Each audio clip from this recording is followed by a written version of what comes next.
স্কুলে শিক্ষকদের প্রিয় ছাত্র যদি এক বছর কোনো পুরস্কার না পায় তাহলে শিক্ষকরা সেই ছাত্রকে একটা বানানো সান্ত্বনা পুরস্কার দেয়। ঠিক তেমনি ক্রিশ্চিয়ানো রোনালদোকেও প্রতি বছর গ্লোব সকার অ্যাওয়ার্ডস দেওয়া হয় সান্ত্বনা স্বরূপ। ফুটবল বিশ্বে এমন কিছু রহস্য আছে যার সমাধান স্বয়ং শার্লক হোমসও করতে পারতেন না। বারমুডা ট্রায়াঙ্গেলের অন্তর্ধান রহস্য কিংবা পিরামিড তৈরির রহস্যের মতোই এখন ফুটবল দুনিয়ার অষ্টম আশ্চর্য হল ক্রিশ্চিয়ানো রোনালদো এবং তার গ্লোব সকার অ্যাওয়ার্ড এর অটুট বন্ধন।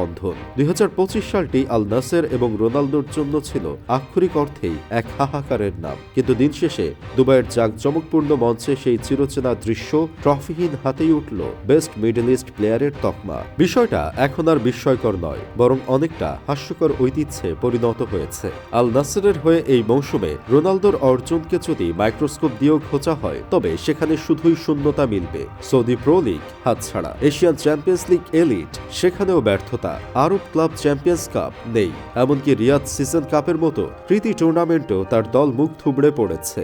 অথচ পুরস্কার বিতরণী অনুষ্ঠানে তার নাম ঘোষণা করা হলো এমনভাবে যেন তিনি এই বছর মঙ্গলে ফুটবল খেলে এলিয়েনদেরকে হারিয়ে এসেছেন। এখানে সেরা হওয়ার জন্য ট্রফি জেতার প্রয়োজন নেই, প্রয়োজন শুধু দুবাইয়ের টিকিট এবং মঞ্চে উপস্থিত থাকার মানসিকতা। রোনালদো টানা 3 বার মিডল ইস্টের সেরা খেলোয়াড় পুরস্কার জিতলেন কোনো মেজর ট্রফি ছাড়াই। এটা অনেকটা সেই ছাত্রের মতো যে পরীক্ষায় সব বিষয়ে ফেল করে কিন্তু ক্লাসে সবচেয়ে সুন্দর টিফিন বক্স আনার জন্য হেড স্যারের কাছ থেকে স্টুডেন্ট অফ দ্য ইয়ারের পুরস্কার পায়। এই পুরস্কার প্রতিবার রোনালদোকে দেওয়া হয় বলে এই পুরস্কারকে রোনালদো সবচেয়ে ফেয়ার পুরস্কার বলে মনে করে। গ্লোব সকার অ্যাওয়ার্ড যে বছর রোনালদো না পান সেই বছর আবার অ্যাওয়ার্ড কর্তৃপক্ষ নতুন কোনো ক্যাটাগরি লঞ্চ করেন রোনালদোকে অ্যাওয়ার্ড দেওয়ার জন্য। এর মানে হচ্ছে যেভাবেই হোক রোনালদোকে খালি হাতে ফেরানো যাবে না, তাকে গ্লোব সকারের অ্যাওয়ার্ড দিয়েই বাড়ি ফেরাতে হবে। তা না হলে আবার গ্লোব সকারের গুণগত মান নিয়ে রোনালদো প্রশ্ন উঠাতে পারে, বিভিন্ন জায়গায় কমেন্ট করে কান্নাকাটি করতে পারে, পডকাস্ট করতে পারে। তাহলে কি কান্নাকাটি থামাতেই গ্লোব সকার কর্তৃপক্ষ রোনালদোকেই প্রতিবার অ্যাওয়ার্ড দিচ্ছে?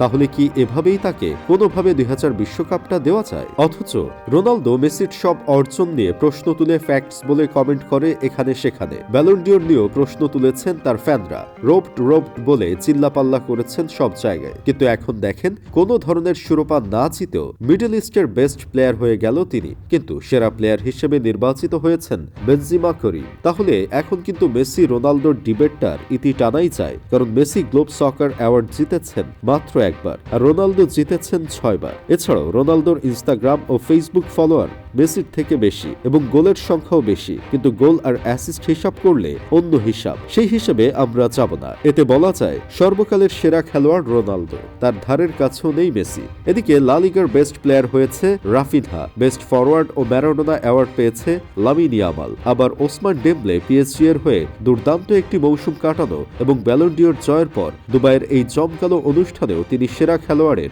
স্বীকৃতি পেলেন এবং তার ক্লাব পিএসজি পেল বেস্ট ক্লাবের পুরস্কার ও তার কোচ লুইস এনরিকি পেলেন বেস্ট কোচের পুরস্কার।